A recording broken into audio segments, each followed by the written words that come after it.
Your victories will not continue. Shrapnel and shards abound.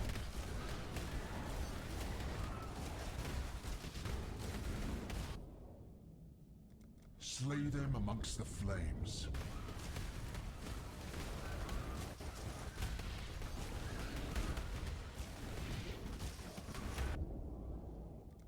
The flames race toward you.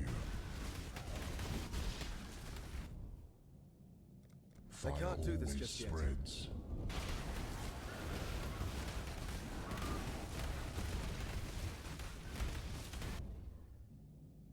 A weight upon the soul.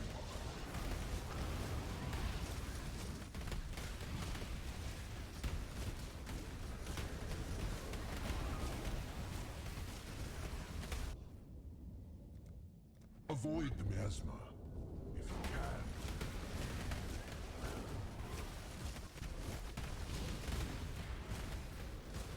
This is no longer amusing.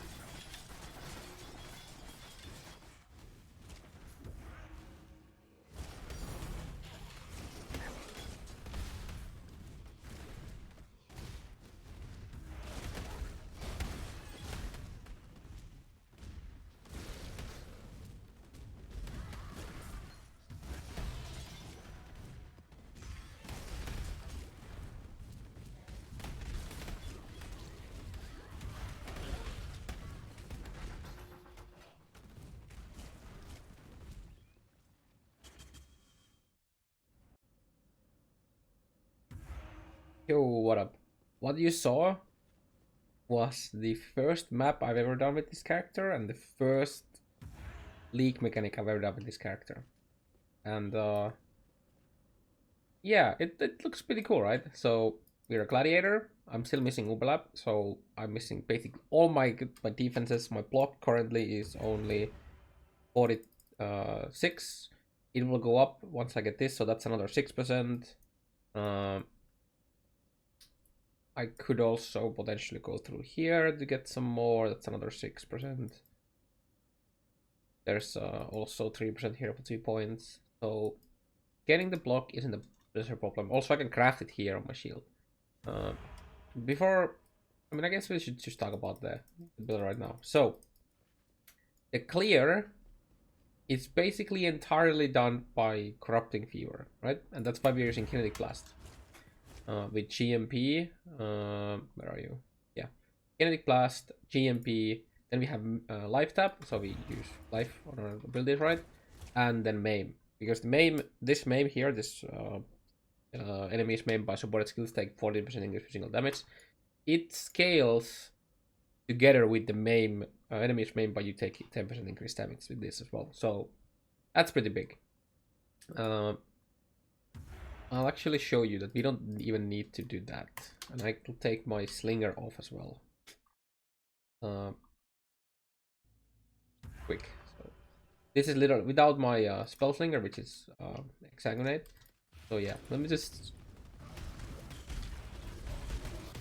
This is my shield charge with literally no damage links. It's just shield charge, faster attacks, life tap, and fortify. Applying the Corrupting Fever. And then when stop dies, because they were most likely bleeding, they blow, right?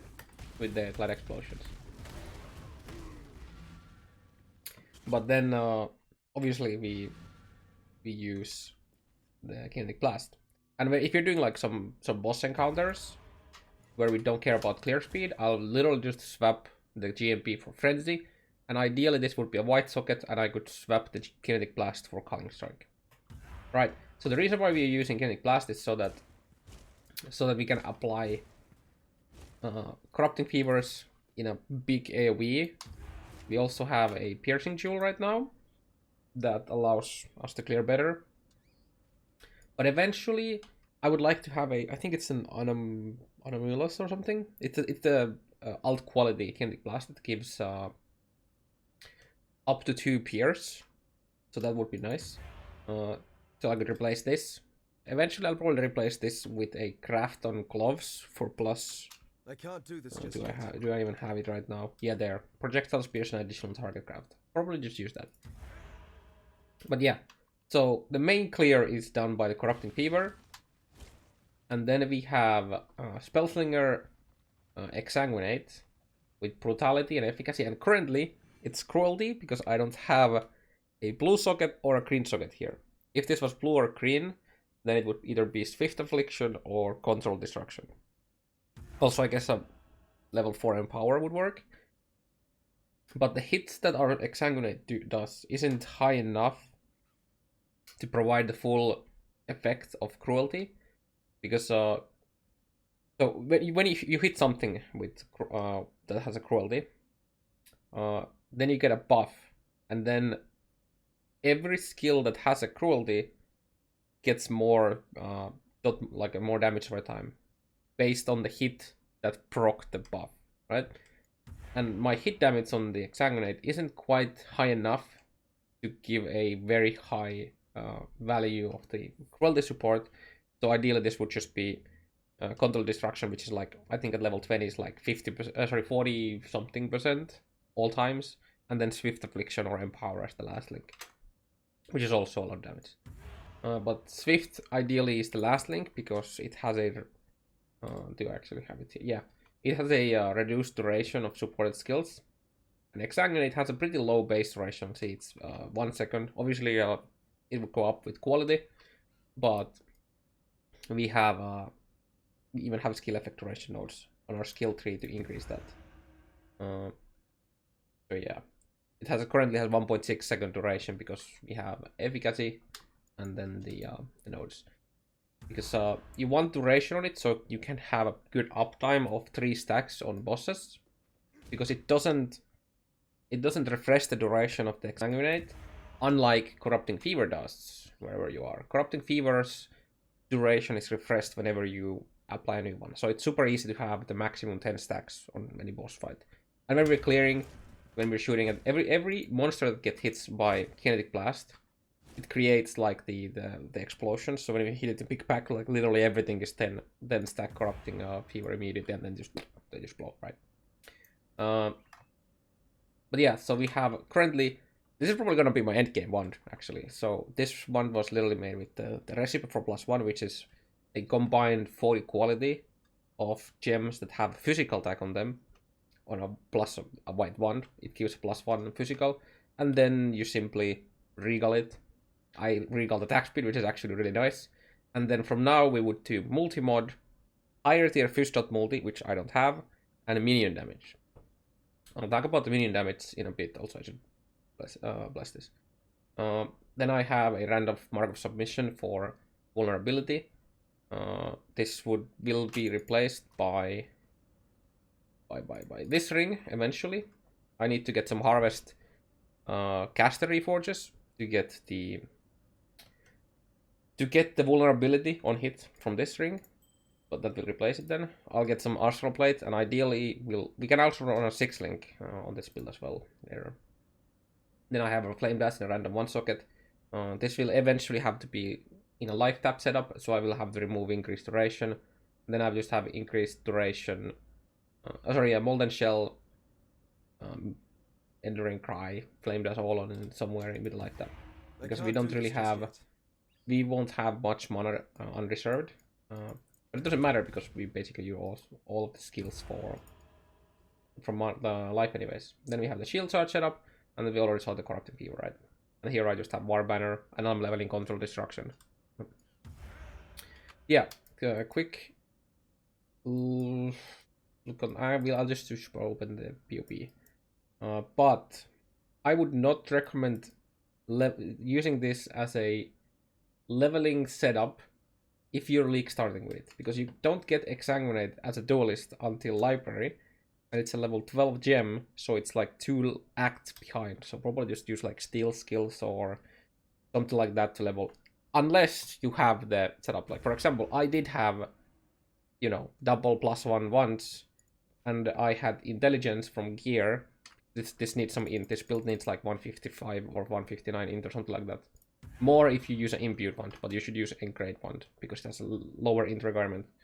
And it has the same base attack speed, and it's only like 11% less spell damage.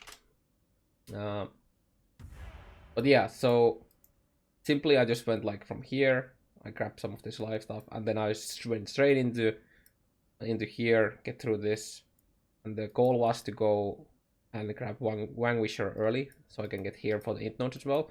But then I just ended up taking all of this, and then I went here to get the Veteran Soldier and the Duration.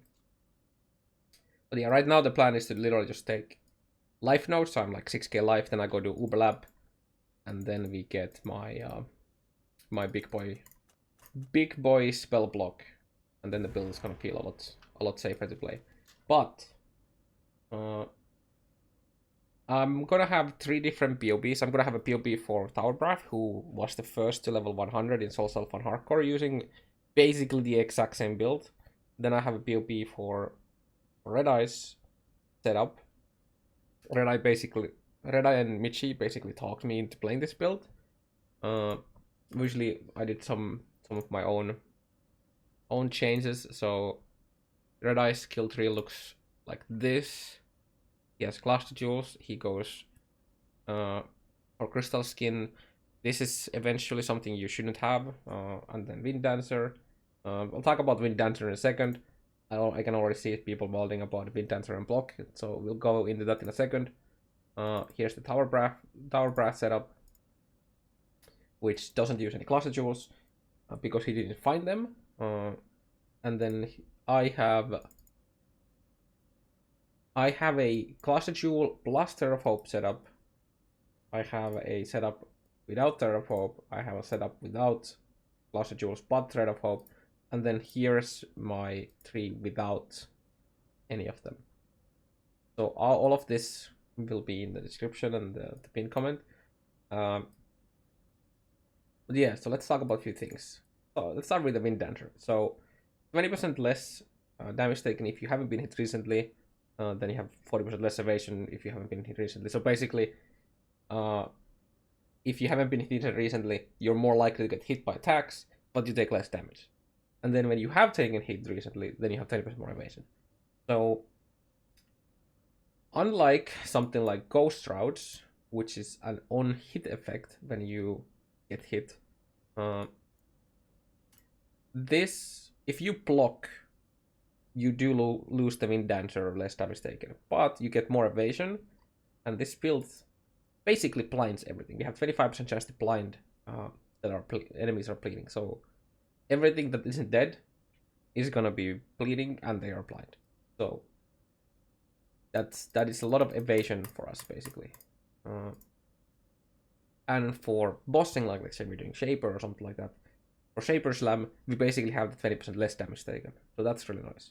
And when we're just blasting through and killing everything, we're generally not getting many hits. Like we're generally not even blocking much. So we still have that up for that as well. And then I also get this because this is it's okay life, but it's mainly for the elemental avoidance stuff.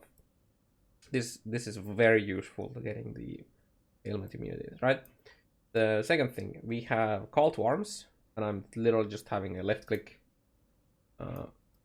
Enduring Cry. So when we're bossing, we get Enduring charges from that. For mapping, it's kind of nice because it's like a life potion, right? On cooldown, and I don't need to worry about it. Not entirely sure if that's something I will keep in game, but yeah. We also get Enduring charges for mapping purposes from Aggressive Bastion when we kill stuff. We have Life Gain on kill from Vitality Extraction. This works despite us not actually spending mana on Exsanguinate. Sorry, life. And this also gives us life flasks. A life flask charge every 3 seconds, which is kind of nice. You know, go through block. Then we have Spiritual Aid, and this here is very big. Not so much for, as you can see, this one node is giving me 300k, well, 250k DPS. And that is because of Corrupting Fever, right? Look at Corrupting Fever DPS there. It's a decent amount. Obviously, it also affects Exsanguinate because we have 50% minion damage on one craft. Also, it's 48% fish dot multi because in the cluster jewel setup, we have blood artists, and this isn't calculated by PoB. So if you're looking at like this one and you don't have the cluster jewels, remember to go in the item section. It's the first item here, and then simply lower this to like 20 something %, right? To get the correct, like accurate numbers. But yeah, so Spiritual Aid is quite massive because it allows us to use minion damage to scale. I mean, I don't have a minion damage craft here, but to scale the damage of Corrupting Fever. Corrupting Fever does not scale from spell damage, even though it has a spell tag. The spell tag is just that it's a spell that creates a buff called Corrupting Fever. So that's why we take the Spiritual Aid, because otherwise the multi-mod would have to be spell damage as the last mod, and that doesn't apply to Corrupting Fever at all. So that's damage lost that we would otherwise have. And then, because Spiritual Aid also changes minion damage to generic damage, it also means that it scales off our 10% explosion on enemies. I haven't actually done the math here, but we're probably having like over 50%. Well, we're easily having over 50% of the monster life as explosions. So this is gonna be, this alone is basically gonna carry the clear on the leak mechanic on high-end maps. And because it's just like there's so many monsters, they just all blow up and it's crazy damage. What else? I don't think there's too much to talk about, like mechanics. You really want a ES on block shield, and if you don't have the reduced preservation shield like I have in PoB, I have some notes here talking about it. So basically this is simply, we would swap, where are you, Pride? You just swap Pride for Herald of Purity, and that's it. But you really want to use Pride because it's more damage.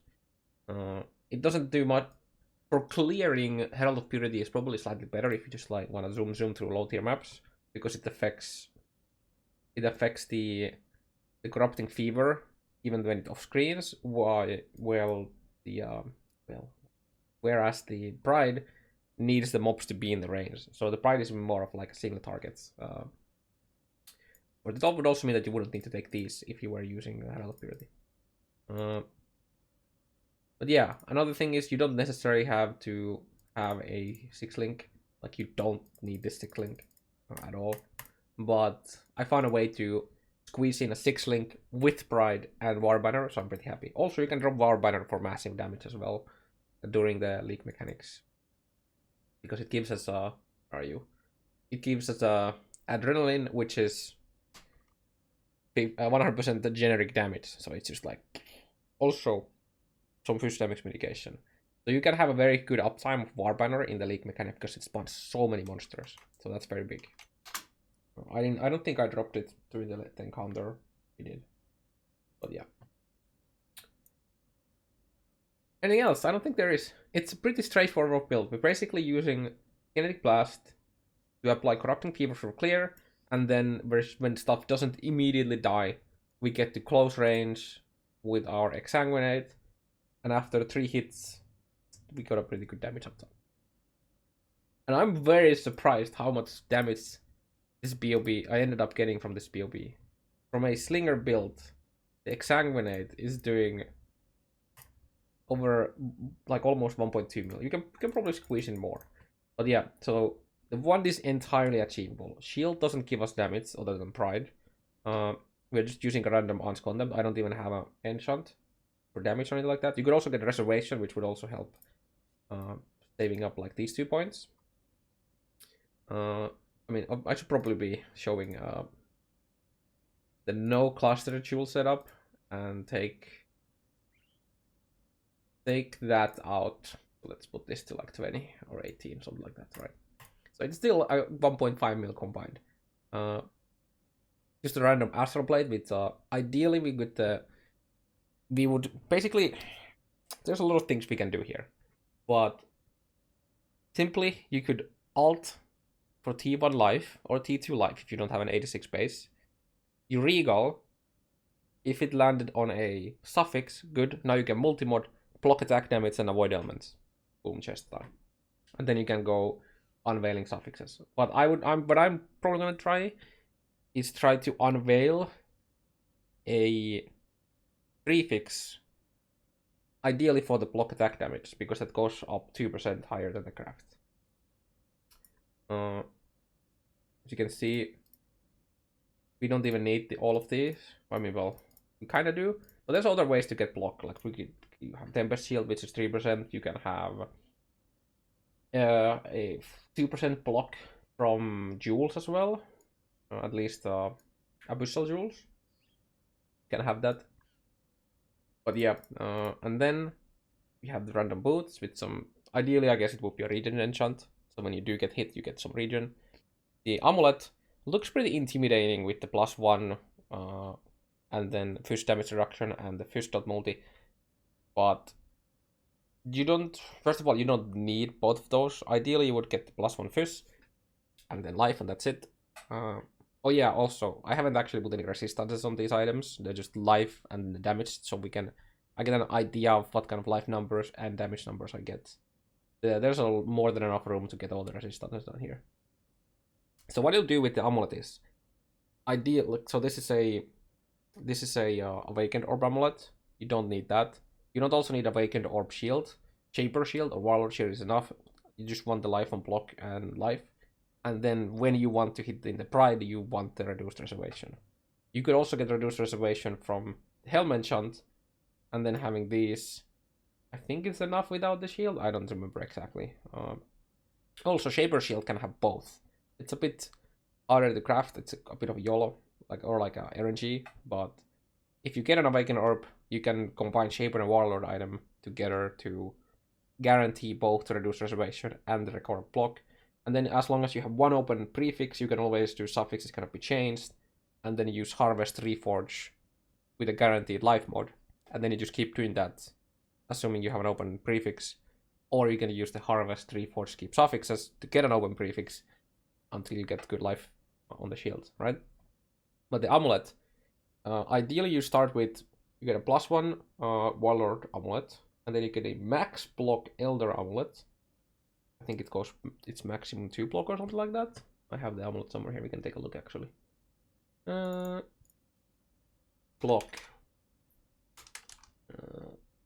Where's the suffix? I don't even remember.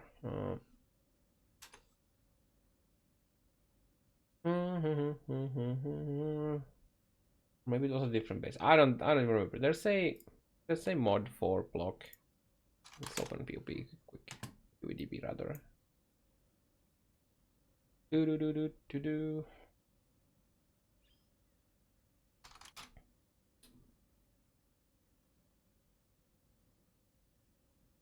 So, oh, it's suffix. Okay, so Elder has, that makes it considerably easier to get this then, and have a life.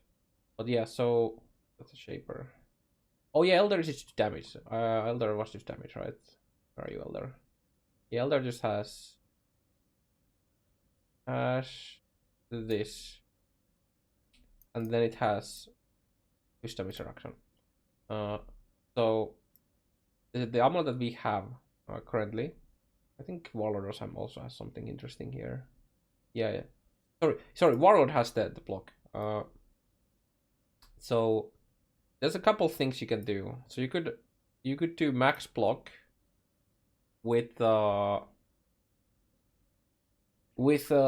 Elder Fishtot. That's 2 suffixes, and then you can do, suffix can be changed, and you can keep doing Fish Reforges, trying to hit the +1. Now that's a bit awkward because there's physical damage to attacks, there's leech, there's attack, 2 different leeches. There's a Elder Leech, there's a Gain Fire, so I wouldn't recommend doing this. Getting that is super hard, so I would rather just go for this, which is you just awaken orb the two things together, so you get a +1 physical, and then I guess this one would specifically be done with multi-mod. Prefixes cannot be changed, that's 2 suffixes. And then you craft life as the last mod, right? So we have +1 and life, and they're both prefixes that cannot be removed.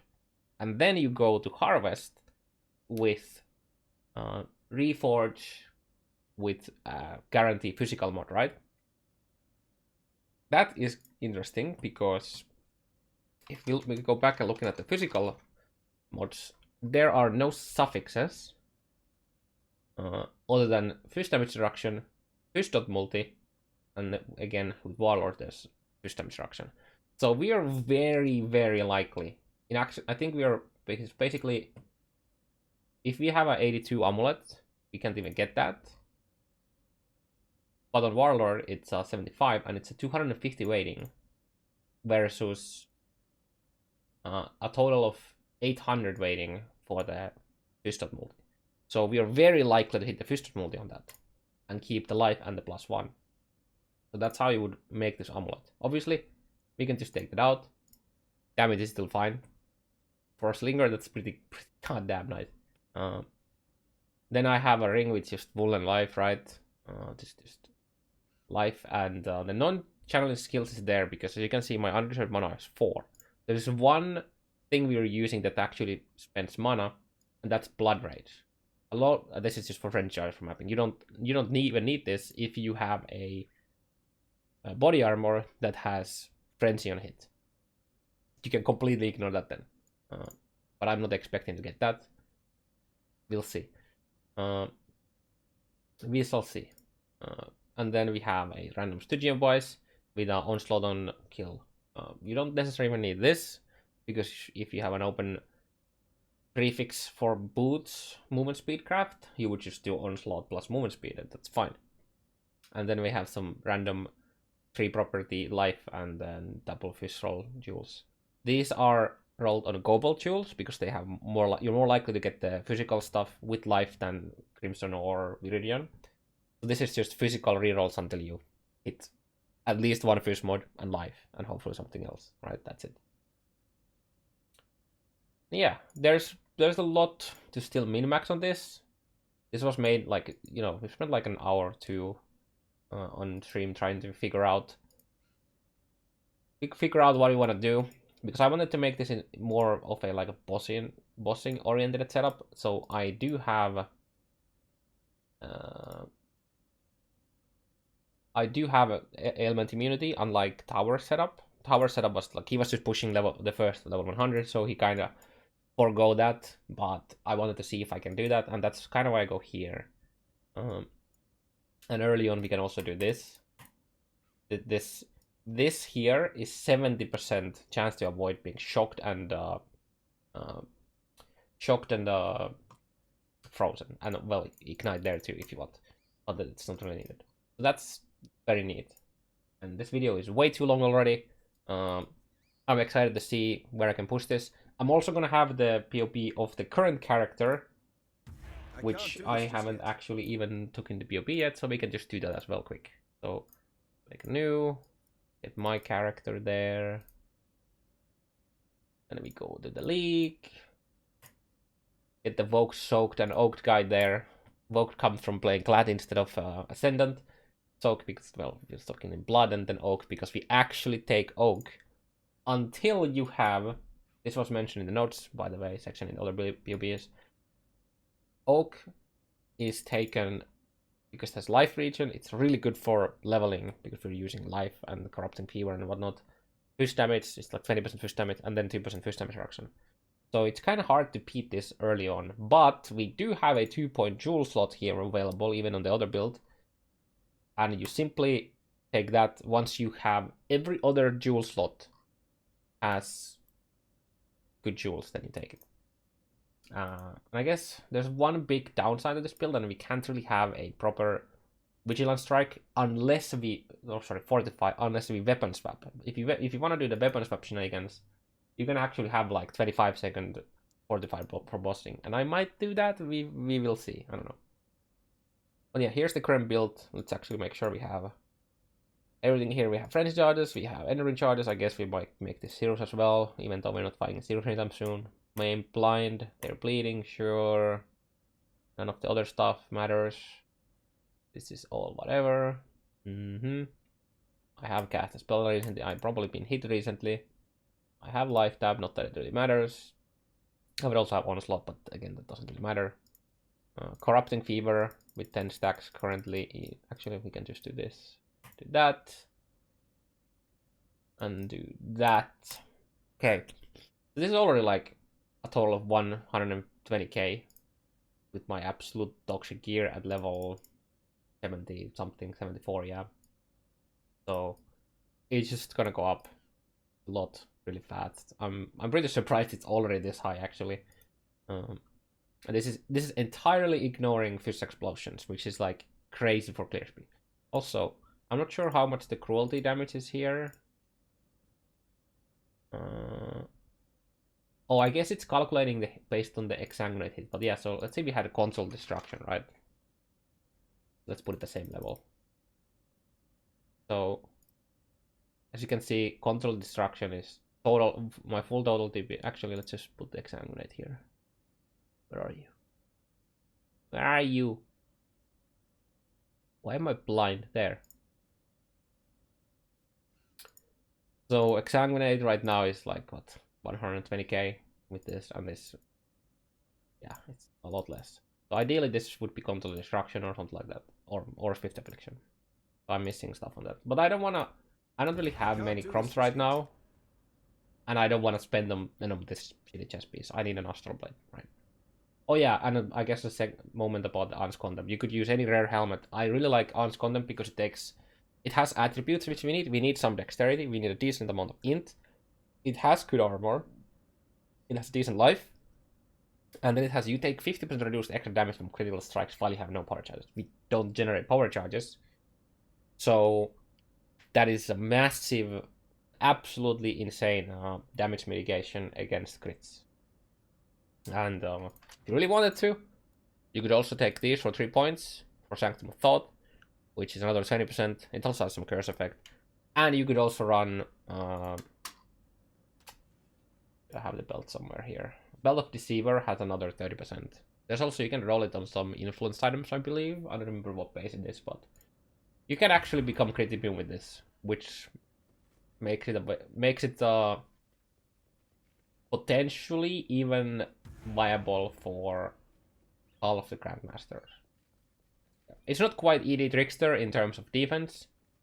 It dishes out damage way better with way easier uptime than ED, because for ED to do good damage you have to be able to stand still to blight. So I'm pretty excited to see where we can draw this guy. But yeah, here's the, I guess, the build concept. We have a bunch of PoBs for you to reference, and yeah, I'll go back to leveling.